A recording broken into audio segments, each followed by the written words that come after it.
You had an emotional win last night in the Truck Series. That last lap, the emotions after, especially the watermelon. What did that win mean to you last night? Well, it meant that I got to cover my face in watermelon in the front stretch. It's just so much of what I want and what I've worked for. And to finally win here at Darlington the emotion showed through. I saw some of the clips last night when I got back to the hotel, and it's exactly how I remember it. So yeah.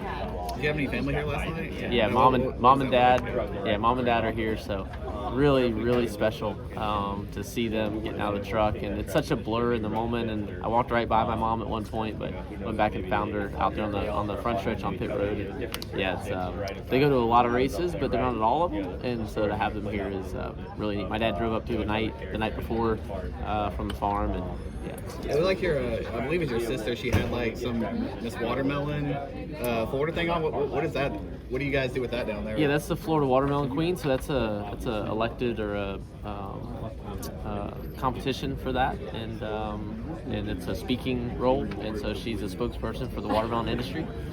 So it's a year term and paid in a scholarship. So she's she's going for her she's in grad school.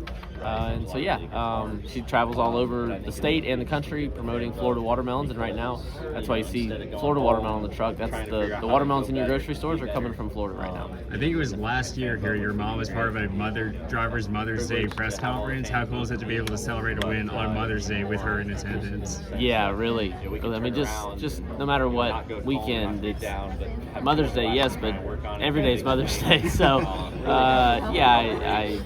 I'm not a great gift buyer by any means, but this is special, and really glad she's here to see it and to experience it and be a victory lane. And she's just been there for so many of the late night travel trips, the road trips, the flying here, going there with me back in the day when I was younger, and in my career in NASCAR and before. So seeing her smiling face was awesome. We hear so much how the next gen drives so much like a truck now. How true is that here at Darlington, and how much more confidence for tomorrow night do you have from last night?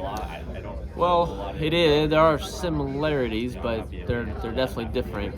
Something as simple as the transmission. So on that last restart, I restarted first, went to second, and as I was going to third, I was getting pushed by the one, which is kind of weird to say. The one truck was pushing me, but Colby Howard had a great push, and I actually glanced over to check the 98 as he was hitting me, and I was trying to get away from him, and then I was pushing into third, and I made sure to look down at the shifter and make sure I pushed up and over to third, like with the H pattern, versus the next gen car, which is a sequential all upshifts are to the back. So I've made that mistake before. I've actually gotten the transmission stuck in gear here at Darlington in the truck race. So it's I was looking at it, and those little nuances are what can get me in trouble.